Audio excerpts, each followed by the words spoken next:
Treatable. Really, it's treatable. Yes, it's treatable.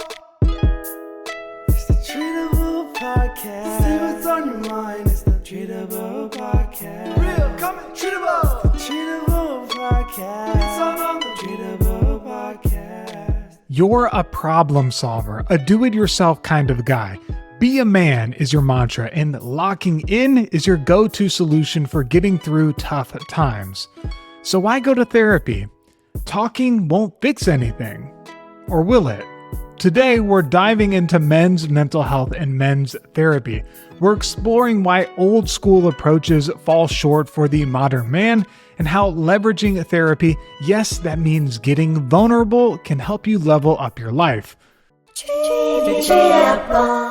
Welcome to Treatable, the podcast where we unpack mental health topics with experts who show us that change is possible. Our guest today is Marc Azoulay. We've known each other for a number of years. He's an LPC, LAC, CGP, ACS. He's also the founder of Men's Therapy Online, which is a community and a healing hub for men who want to get back on their feet and take their lives to the next level. With the help of his team of licensed clinicians, he provides ongoing men's groups, individual counseling, and powerful wilderness retreats to his members. With a background in psychoanalysis, neuroscience, and Buddhism, Marc is able to help men uncover and destroy the unconscious barriers that hold them back. His mission is to help men become the best versions of themselves and truly show up for their lives, relationships, and community. Treatable podcast. It's on the Treatable podcast. Marc, thank you so much for joining me on the podcast today. Thanks. Yeah, happy to be here. Always love talking about this stuff. Okay, so in mental health, there's a million things that you could focus on as a therapist. There's no shortage of mental health challenges that human beings go through. Why focus on men's therapy? So one, I'm a man, so I know something about it, and I'm a man as a therapist and has been a therapist and a client. And there's not a lot of men that do this. I think talking about our emotions, sitting down, diving deep, it's not that common. I think COVID is making it more common. I think a lot of people have to do this and had to kind of look inwards.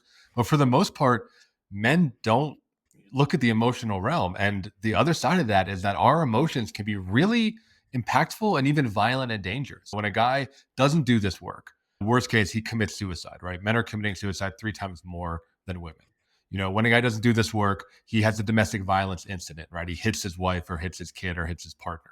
When he doesn't do this work, he gets alone, he isolates, right? He becomes obese. He spends time online, just like living in this bubble. Like we all know men that haven't done this work, and we don't know enough that have.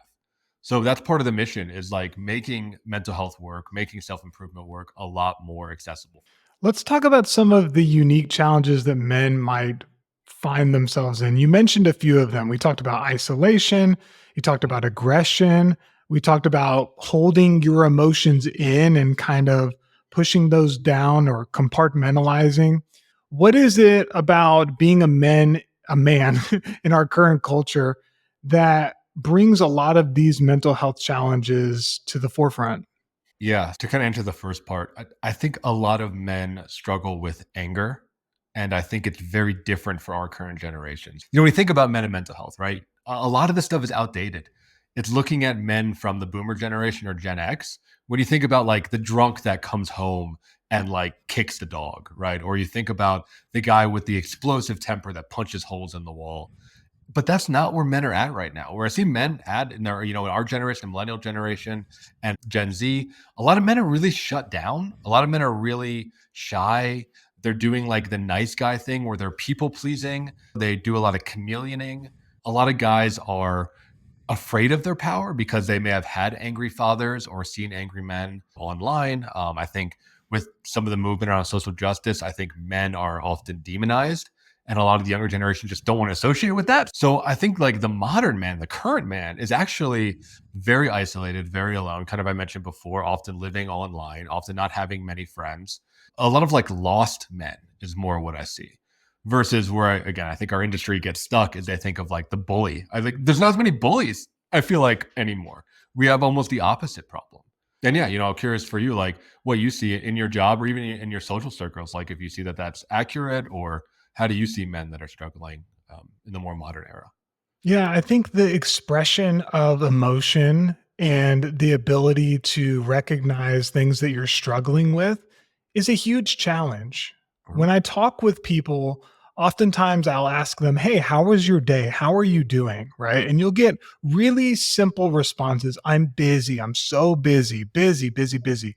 And it does two things. One of the things that makes you feel like is like, oh man, are you too busy to talk to me? But the other thing is like, we actually don't want to say how we are.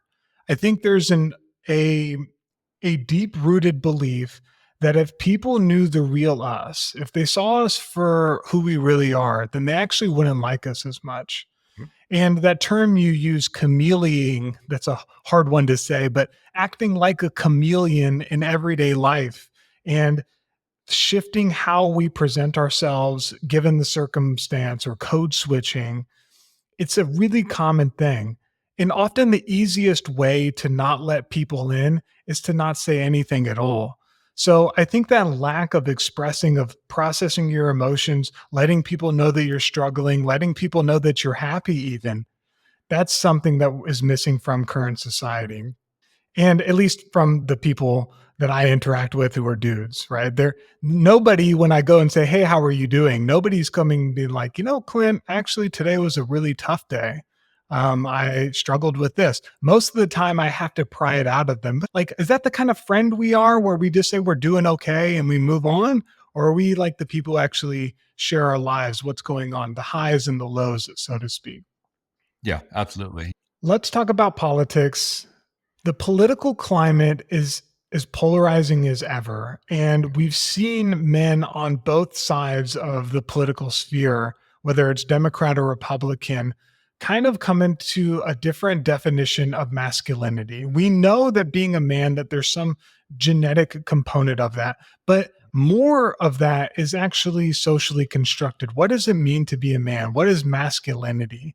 And what are you seeing the ramifications when it comes to politics and how people are connecting masculinity within culture today? Great question. I believe masculinity is a gender and being a man is sex. And those are two very different things, right? So, like, the man piece is you're born, right? It's chromosomes, it's DNA, it's your biology, but it's also brain function, right? And there is over 100 years of psychological research that shows differences between men and women. Some of that, probably a lot of that is nurture, but some of that is nature. And I think that there are some, especially when you look at like neuroscience and brain function, there are like legitimate differences between the way that men and women perceive the world. One really common one is that men tend to be a lot more linear, while women tend to be a lot more parallel thinkers, right? Yeah, a lot of guys can't really multitask, whereas women seem to be able to hold a lot more complexity, where men tend to be more single pointed focus. Similarly, men tend to talk more about things and more about like mechanics, and women talk more about people and relationships, right? It's object oriented versus relationship oriented. These are things that are, in my mind, undeniable through just a shit ton of research. But then there's masculinity and femininity, and those are cultural constructions. So you can have a masculine woman and you can have a feminine man. And of course, there's nothing wrong with that. And those are kind of the roles that people put on to the different genders. And I think the true modern man, and we'll get to, have to talk more about that, balances both masculine and feminine within being a man, right? So you have the sex of a man, but you actually you're able to embody both genders to some extent, because both genders need each other, and we need to learn from each other because we do cover each other's blind spots, and we cover each other's bases, and it's critical.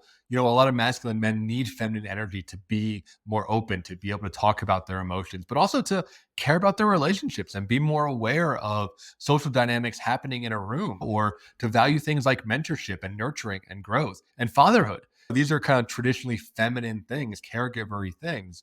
But I think the modern man movement is moving towards accepting those as a part of masculinity. When you get to politics, I think both sides of the coin, both sides of the spectrum are both toxic. You think of toxic masculinity, right? You think of the guy who is a bully, the guy who's doubling down, the guy who can't show weakness, but ultimately is very fragile.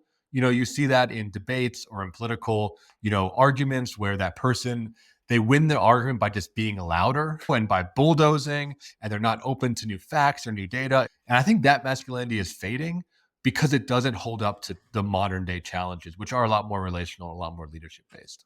And on the other side of the spectrum also is toxic, because what I was mentioning a little bit before is I think a lot of the guys that are stuck in that are really disowning any part of their masculinity. They are in some ways creating too much space. They're becoming too small. They aren't vocalizing their experiences. They are that chameleon, that people pleaser. They're that nice guy, right? They just are like shutting themselves down over and over again and actually disempowering themselves. And because men are privileged, they're disempowering their communities, right? Like as a man, to use the privilege language, like we are privileged. We have to know that. And we have to leverage that for people that are less privileged. For most guys in a heteronormative relationship, that is their wife and their children, right? Like we have powers that our wives and our kids do not have. And it's on us as men to leverage that to make our family better. I think that's like a very narrow and relatable way to use privilege. But I think this role of being a family protector and a family leader is something that is deeply masculine. And I see a lot of men shirking that responsibility because of shame, because of internalized shame and a fear of being masculine. Okay, there's a lot that I want to say because you brought up a lot of really interesting points, and I'm hoping we can unpack a few of these. The first is linear thinking, and you talked about the difference between linear thinking and parallel thinking. Maybe you could unpack that. And when I hear that, by the way, I think about dialectical thinking, like the ability to hold two things true at the same time. You mentioned it as a term of multitasking. I know that, at least, especially for myself, that is not a strong suit of mine. And I have had a habit of doing all or nothing thinking and not using dialectical thinking. But how does that impact our mental health when we have linear thinking or that single point of view and we're not able to hold two ideals at the same time? Yeah. So I will loop back around to that point and I'll illustrate it another way. Again, this kind of goes back to evolutionary biology and the difference between the sexes of man and woman, right? So if you look at classic roles, men are hunters, women are gatherers. So a hunter is very important to have linear thinking. It's important to have a mission. I'm going to kill that elk and I'm going to do whatever it takes to kill the elk. It doesn't matter what I see along the way. It doesn't matter what obstacles I encounter. It doesn't matter. I cannot be distracted. I have to get the elk. I have to bring it back home, right? Whereas a gatherer mentality, which is a more female way of looking, is like, I'm going to go into a field, I'm going to look around, and I'm going to take opportunities as they come, right? I don't know what's out in that field. Maybe there's blueberries out in that field. Maybe there's textiles out in that field. Maybe there's a new water source. Like it's more of an exploratory mentality where it's about like finding resources and bringing them back rather than hunting resources. So when it comes to mental health, a lot of guys struggle because we deal with our emotions the same way we deal with prey. So when we have a bad emotion, right? When we have anger or grief or shame, we want to kill that emotion, right? We want to like remove it and we want to go back to being happy and carefree and relaxed. A lot of men will describe this as like these emotions are enemies and they need to be destroyed. That does not work in the emotional realm. And I think and a lot of men try to deal with their emotions that way and they end up flaming out or they end up developing, what we call maladaptive strategies like drinking or gambling or dissociating. Whereas someone that's more of a parallel thinker, right? Someone that's more feminine, they're able to go out into the emotional field and just notice, just like be with these different emotions, right? Be with the anger that they might be feeling, be with the grief and sadness that might be there, but also be with the joy. I think women are a lot more emotionally complex and they have more emotional endurance. The downside of that, and most people know this, I imagine you know women like this, I know women like this, they can be stuck in what a man deems as a bad situation forever because they don't have that kind of like hunter-killer mentality. I think women are able to tolerate emotional shittiness way more than men, often to their detriment.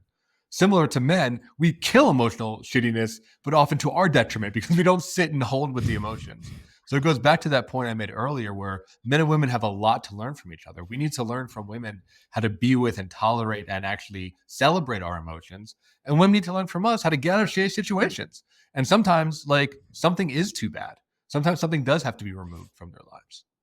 Wow, that is like fascinating. I've never had someone explain it in those terms, but it makes a lot of sense, at least for myself. I'll give another practical example. So I live in an apartment complex here in San Diego, and there's a bunch of other apartments next to mine. And I have to take my dog down 3 flights of stairs to go to the bathroom, 5 times a day. And this is usually oftentimes in the middle of the workday in which I'm not doing something from work. I'm taking a break, helping my dog go to the bathroom, coming back up the stairs, going back to work. When I come back up from taking my dog out, I have a terrible habit of leaving the door not just unlocked, but also slightly ajar. Mhm. I walk in and go right to the next thing that I'm supposed to do Yeah. and do not even think about anything else. I'm singularly focused. We have put sticky notes next to the door that say, please close the door. We have tried many things, and it is still a challenge that I'm trying to overcome. Not as much of a problem with my partner as you might expect. So it's comforting to understand, okay, we have this genetic history, this hunter gatherer, lineage, right? And where we look at everything of we need to focus on it and then kill it, right? And sometimes that's our emotions and sometimes that's an elk. And now in our current climate, we're actually just doing that with our emotions because most of us are not hunting down our food every day. And it creates the problem of when you're a hammer, everything looks like a nail. You're just trying to take something out. And that diversity of perspective, that ability to say, okay, there is another human being who is more of a parallel thinker, and there is knowledge to be gained in that kind of relationship. I want to be able to not have to forget to close the door when I come in from my apartment. That seems like a valuable thing to do. And how do we as men or as humans really come to understand and be in relationship with people who have different types of thinking and to be open to growing with them? How does that work? How do you help your clients do that? Yeah. So the first thing is kind of what I just did is explaining it. Men love explanations. So I think when we figure out, oh, there is a different way, right? Oh, I could be more relationship focused, or I could be more of a gatherer. To go back to your example, I think it's a great one. If you and your partner are both doing the same dog thing, she's probably excited when she encounters a neighbor and talks to them and gets to meet somebody who lives 3 doors down and like spends, 20 minutes learning about them and found something. Again, it's that berry gathering mentality. It's like, oh, I went in the world and I found a cool berry. That's awesome. Let me tell you about that. Whereas I think a more traditional masculine person would be like, when you're in that mode, that the neighbor is an obstacle. It's like, get out of here. I'm trying to like get my dog to pee and I'm trying to get back to work. What I lovingly call with my guys is Terminator mode, where we can get into this Terminator mode of like, I just need to do the thing, but it's completely unrelational. And I think it can often hurt women in our lives. It can hurt children in our lives, but we have to be able to, like we do it, right? So as men, we can't change that really. I think we can like soften it a little bit. We can hopefully communicate about it with the people that love us, specifically our families, and be like, hey, this is how it works. And it's not personal. And I'm just really focused, et cetera, et cetera. But I think as far as diversity of thought, the idea is putting men in situations where they're able to feel and think differently, right? Also, as men, we compartmentalize. We work in a series of boxes. So things like our men's groups, like our men's retreats, are places where emotions are okay, right? It's like going to the gym and like this is your emotional gym, and this is the time where you get to feel emotions. There's this idea from ancient Judaism where they talk about Jewish ritual and how important it is for men because we need that containment. They say women in some ways don't even need the ritual of religion because they're in it all the time. They're a lot closer to the divine than a man is. So when you think of like a funeral, right, where it's like, hey, it's okay to cry for these couple hours. Men, we need that. A wedding, right? It's okay to feel an emotion. It's okay to express your love in this box. Men really need that. And I think our culture really just has weddings and funerals. Like I think we've lost a lot of those ritual spaces. And we've lost a lot of men's groups. Like the church used to do that for people. It doesn't really anymore. And people don't, engage with the church. So I think having a therapeutic space is really critical for guys to let us have an emotional compartment to feel our feelings. Because again, our brains work that way. And that helps to open up that diversity of thought to be like, hey, for this 15-minute session, it's all about feelings. You don't have to be afraid. You don't have to be posturing. You don't have to like try to prove something. It's just about practicing feeling your feelings. And a lot of guys work well with that model. I know that there's some listeners or watchers who are saying, actually, that's not me. Like I'm a female and I have a hunter mentality, or I'm a male and I'm a parallel thinker. I'm always wanting to chat it up with the neighbor. I'm looking for these opportunities. I'm the multitasker.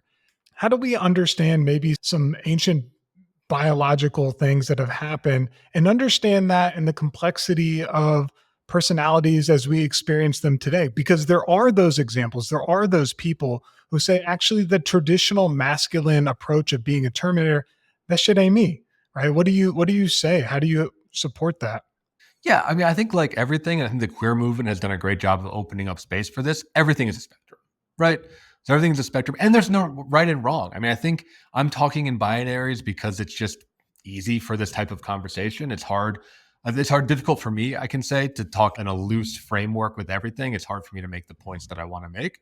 But I will say, I think for the people that don't fit in the norm, there's also space for you too, and I think then it becomes more of a gender, right? Like I said, having a more masculine woman, right, or a more feminine man, I think there is space for that.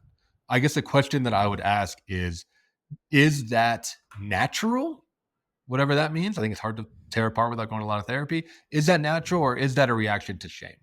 Because if I can challenge some of our listeners, again, some of the more feminine men I've met, not to say that there aren't feminine men, there's a ton of them, but some of the feminine men I've met are actually denying their masculinity because of internalized shame, and they're kind of play acting into being somebody who they're not.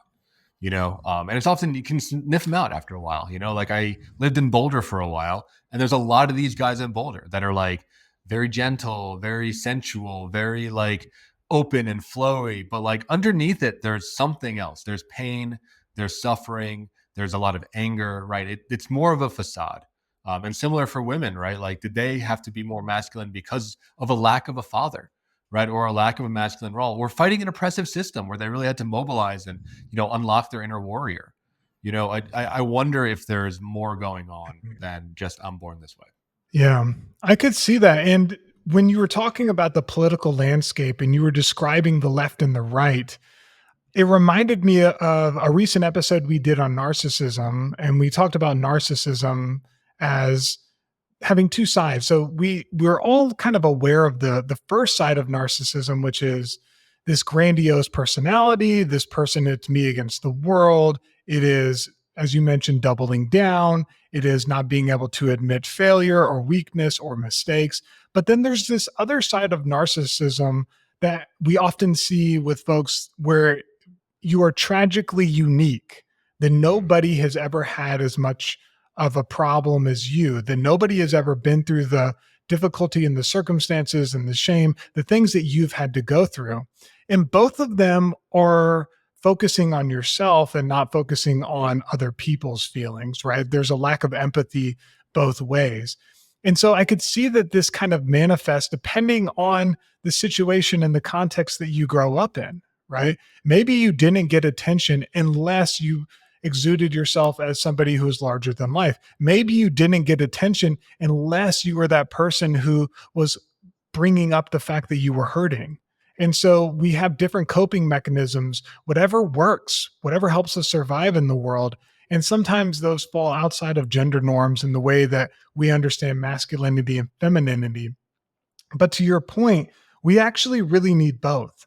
I don't want to hang out with a dude who like only presents as the traditional masculine person, but doesn't also have the ability to empathize with other people and to be able to talk about their feelings and to be able to help process stuff that they're going through. You really want both. And it's interesting that you talked about the binaries. You were saying, like I'm speaking of things in ones and twos, right? Where we're saying, masculine and feminine, and the queer movement has kind of brought out this different side of it. Have you seen any differences or similarities when it comes to folks in gay relationships or queer relationships? Are there similarities? Is there what can we think about when we're trying to understand it from that perspective? So that's really interesting. Again, I've only one viewpoint, so I don't want to speak for everybody. But what I've seen is in queer relationships, we work with a lot of gay men, right? Masculine and femininity still comes up. There still is a polarity, even though both partners are male, right? There often tends to be a more masculine partner and there tends to be a more feminine partner.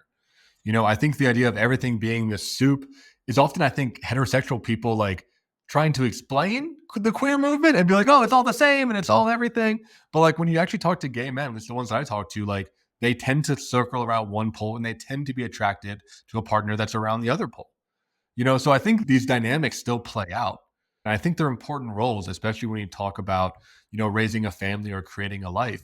I mean, there's a really common thing of like masculine creates is the cup, right? And the feminine is the water, right? So without the masculine, the water just flows everywhere, right? There's no containment. It's just an emotional soup. A lot of women can feel, or people can feel very lost and confused and, not anchored. And for a man without any water, you're just an empty cup, man. Like, yeah, you might have the best structure, but I think the feminine brings in the life and the joy and the sensuality and the emotions and the mindfulness. And like, we need that, or else we're just building structures for nothing. We're building a wall while the kingdom is in ruin. Like, I think you really do need both of those energies to create something that is really worthwhile. Yeah, this reminds me of, I forget the specific Native American tribe or culture that this was a part of, but they talk about the third gender, right? And they tell a story about how the man and the woman, the men and the women were fighting and between the two of them, and they decided to exile all the women to one side and all the men to the other, and they were lonely and they were sad. And so the third gender, which is a big part of some Native American communities, it was their job to go between and to explain to the each one the similarities, the differences. And in those cultures, it's like a valued part. And we have a ton of transphobia, we have a ton of homophobia now, but like that beautiful embodying of both is almost like an ideal state, in that like we actually need to be able to understand each other to be happy. We need to be able to understand this masculine, this feminine energy in a way that is actually helpful. And regardless of the labels, like it's being able to just connect with somebody that you love. If you love somebody, if you're in a relationship with somebody and they're different than you, and usually that's the case in some ways, shape, or form, they're different than you being able to see things from their perspective, to understand where they're coming from, to know the reasons why they think the things they think, and understand and operate, it makes you a better human. It makes you more well-rounded. It grows your perspective and it changes the way that you live and interact with the world. I know for myself, and I know you're recently married. So like my life today is so much different because of my partner and our relationship. Like I'm a better human being. I am not the same person I was when we got married. I am a completely different human being. And that's a result of us learning and growing together. Oftentimes when we think about relationships, we think about like, you'll hear problems within a relationship and it's this person is not the same person that I married. And you wouldn't want them to be, because we grow and we change together. Yeah. So, there's a golden rule, right? Which is like treat others how you want to be treated. But then I think we were talking about is what we call like the platinum rule, which treat others how they want to be treated. And again, speaking of binaries, I think like the gender reconciliation work is something I'd like to get into down the line. But I think this idea of learning about your partner, learning from them, and actually learning how to be with them, like stretching ourselves to be with them, and vice versa.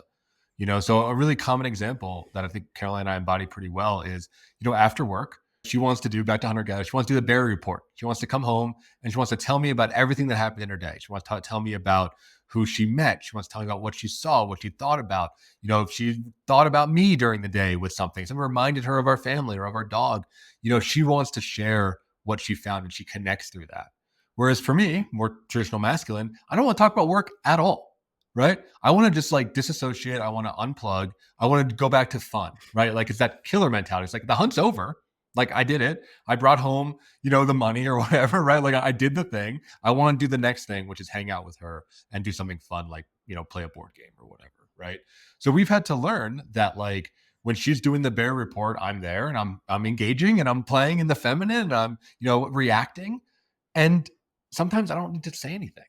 Whereas I think I tend to be more on that nice guy aspect where I used to do a relationship is I would kind of mimic the bear report. I would try to make up stuff about my day or share all these things, but it would drain me because I feel like I was kind of like putting out, right? I was just trying to reciprocate and trying to chameleon instead of what I think we do now, which I believe is healthier, where I'm just like, hey, we have different needs and no need is better than the other. I'm not going to judge her for wanting to share with me. And hopefully she doesn't judge me for wanting to just, dissociate.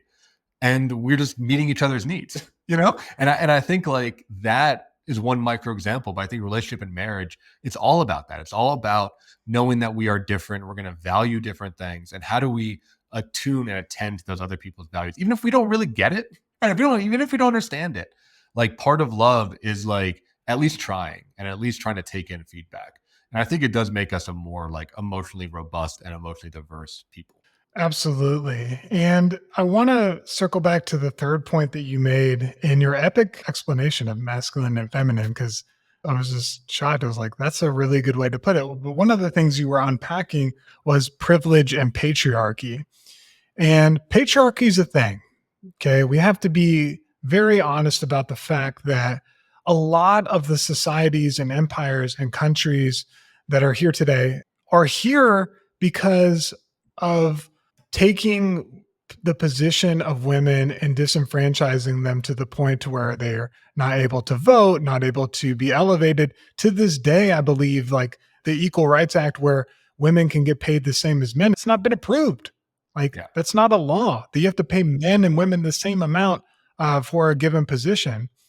And so there is this huge discrepancy, right, between a history of how men have treated women. We cannot discount that.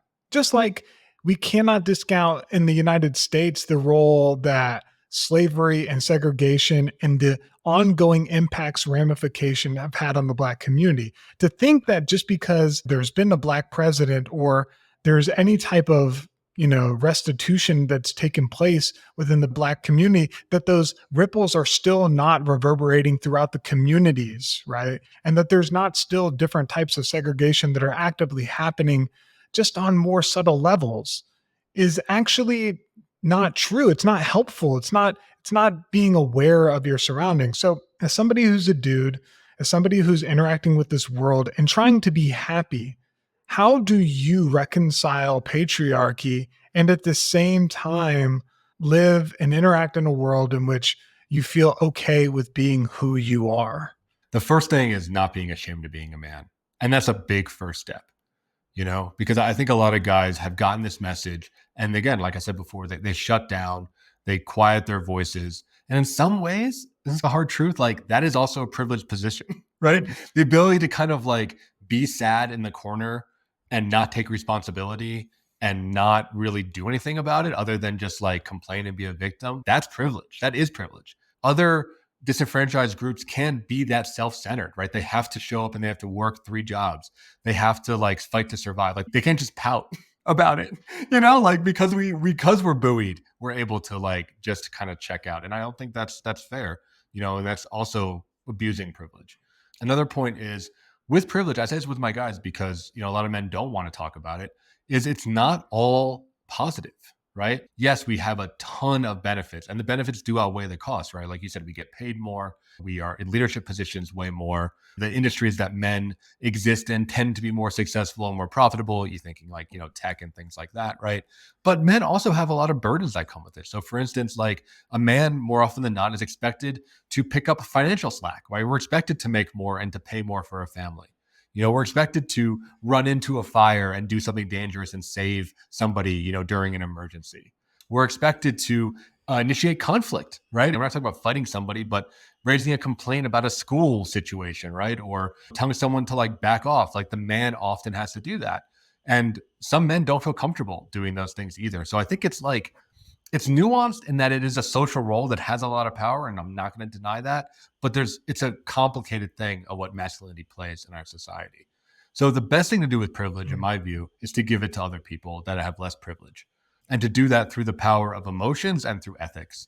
And I think what a lot of men struggle with is having an ethical code and really following that. I think a lot of men are either, we've talked about 100 times in this episode, are either very self-centered and hedonistic, very pleasure-centric. So they don't have a code because they're just trying to have as much fun as possible, or they're very shut down and don't have a voice.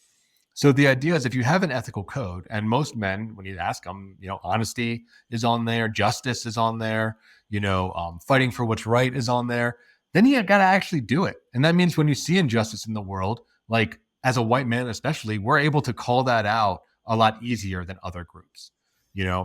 We're able to share our wealth, whether that's through charitable organizations or volunteering or giving our time to pro-social professions like psychotherapy. Like we're able to use that privilege to amplify others' voices.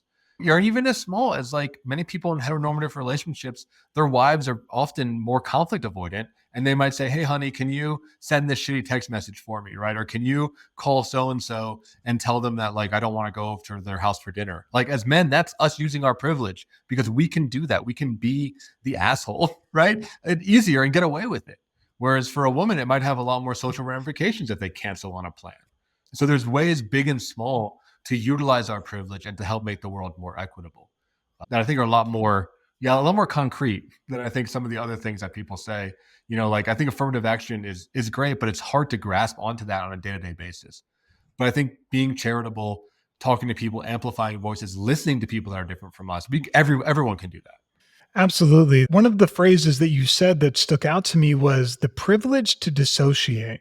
And, we've been learning here on this podcast that folks have a few different options when they encounter conflict or struggle, right? We all come into this world being able to do four different things. We can connect with people, we can fight, we can freeze, and we can dissociate, right? And flight, right? Run away.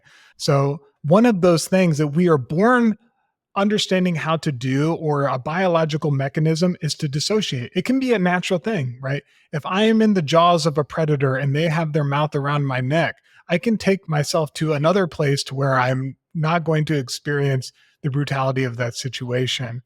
And we've learned how to do that with different parts of our lives, right? We choose to dissociate. We choose to say it's too much. We choose to say it's not important. We choose to not tap into our feelings at all because it works, because it helps us survive in the world.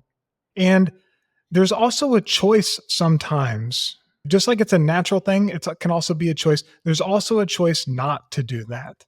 There's a choice to be able to say, actually, I'm going to feel this. I'm going to feel this pain. I'm going to feel this heartache. I'm going to feel this happiness and celebration. I'm going to feel this anger in a way that's not toxic. I'm going to feel these emotions.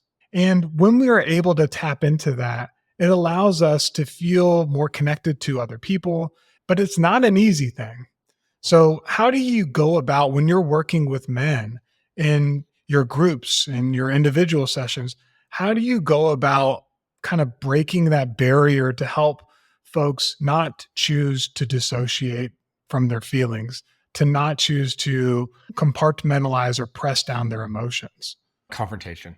Like this is, I think, the biggest mistake that our field makes with men and women. And I think it's the main reason why a lot of men bounce off of therapy. So our field, we talk a lot about safety, right? And we talk a lot about creating an open space and holding space and creating gentleness and good rapport, and emotions will arise when the space is safe enough. Men don't need that because we're privileged. We are safe. We are already safe because we are in fact the most safe group on the planet. So this idea of creating safety doesn't work for us. What we need is respect, right? So when women need safety in therapy, men need respect in therapy. And the way to get respect in therapy through a man is to penetrate, right? Men are very penetrative. We talked about that kind of like single pointed focus. And the way to get a man to open up is to hold that mirror up in a place where he cannot deny it. So oftentimes, especially early on, my sessions can look kind of confrontational and kind of challenging, where it's like, hey man, pushing these emotions away, that's what got you to divorce, right? That's why your kids don't talk to you. That's why you're drinking every night. Not letting guys skirt away. And again, similar back to privilege conversation. Like I feel like a lot of men get passes and are able to rest on their laurels because of the like boys will be boys thing, right? Or like, yeah, drinking 2 beers every night is like normal for a dude, right? But like if a woman's drinking 2 beers every night, it's like, whoa, she's really got a problem. As a male counselor, I'm like, hey man, like what's up with those 2 beers every night? What are you pushing away? So I think that builds respect, because when I ask almost all of my male clients, and I'm curious if you feel this or you hear this, right? I ask, hey, how can I be the best therapist for you? What do you need? I would say 8 times out of 10, the guys say, call me on my bullshit. They say exactly that. They say, call me on my bullshit. And what they're asking for is that penetrative lens, because they know that they're going to lie. They know they're going to minimize. They know they're going to put on that happy face and they're going to just deny their emotions. And to actually respect you as a therapist, the therapist has to punch through all that bullshit and say what's true. And oftentimes when you say that, the man will have an emotional reaction. And then I'll say, hey, look at that. You're feeling something. That's real. They'll cry. They'll get angry. They'll get frustrated. They might get mad at me. Great. I'm happy I hit something. I'm happy like I had them feel something and not just be in this kind of perpetual state of fake happy or fake successful or whatever. So, and I will say this does not work for feminine people and women people, right? Because it's aggressive and it's oppressive and it's bullying, right? I mean, it's like, it doesn't work. That's the platinum rule thing. But I think for men, like we need that mirror held up in a place that is literally undeniable in order to break through that facade that you talked about and create meaningful change. Wow. That is, I've never heard that expressed like that. So, one of the things that you're saying that's just really interesting to kind of unpack, the first is that it's confrontational instead of through safety. I remember the first time I went through therapy when I was right outside of college. Okay. And I went to therapy because for the second time in my life, and I had been in a significant, like committed relationship, and I had cheated on the person. Right. Mhm. And for this time I was engaged to them, and it was like a whole thing, and I cheated on them. And I was like, I don't want to do this anymore. I don't want to keep repeating the same cycle that I've been doing. I want to be able to be in like a supportive, happy relationship. I've got to do something. So somebody was like, you need to go to therapy. There was a therapy program through this church, and it was discounted so I could afford it. And I met with this therapist. He had me lay out my whole situation. And of course, what I turned to was the excuses of why I did it. Like all my family upbringing was riddled with addiction. I was drunk. I was in a different state. All of these different things of why I felt like it was the right thing to do. And the therapist, rather than aligning with me, which is what I thought they would do when I talked about how sad my story was. Because, as a kid, I had a lot of like developmental trauma, right? I had parents who were still addicts, and that messed me up, right? And so I thought that the therapist would align with me, that he would empathize with me. But rather than do that, what the therapist said was, but why did you do it though? And I'd be like, well, I was drunk. And he was like, yeah, but do you remember everything? Do you remember the stuff that was going on in your mind? So, okay, so if you remember it, then you weren't that drunk. You knew what you were doing. Right. And I was like, well, like my parents and my upbringing. He's like, no. Did anyone have a gun to your head? Did you have to do that? And he kept pressing it, and he kept pressing it, and he kept pressing it until the result was, why did you do this? Oh, it's because you wanted to do it. Mhm. And if you didn't want to do it, then you wouldn't have done it. And so the real question we have to unpack is, why did you want to do this? And that was a confrontational moment. And it might sound like a really simple thing for somebody that like understanding that you do things because you want to do them, and it's not because of circumstances or life events that are a complex mousetrap of chain reactions. No. It's just because you wanted to do it. And that came through confrontation. And so, at least from my own experience, I can see how that might play out with other relationships and with other dudes. But I've never heard it put that way. I've always heard that therapeutic relationships are built on like a grounds of safety. So I think it's really interesting that you're able to say, yeah, that's true, but men have been safe. And so for them, it's kind of actually needing to be confrontational. Yeah, that's how we bond, right? Is like through that respect back process and through the challenge process, you know? And like your story is great because what your therapist did is he helped you take responsibility for your life and for your actions and not be a victim. And I think like a lot of men, we want to be victims, but the moment someone tells us that we're a victim and like buys into the whole story, we don't respect them anymore, because it's just like playing into the bullshit. Whereas I think like, I know a little bit of your story. Like, yeah, you had a tough upbringing. It made that you had a certain deck of cards, and some cards are better and worse than others, but you need to take responsibility for those cards and play the best hand you can. And like take responsibility for the damage that your parents did and fix it. I think as men, we can respect that of like, yeah, this is just like the situation and I need to make my life better. Yeah.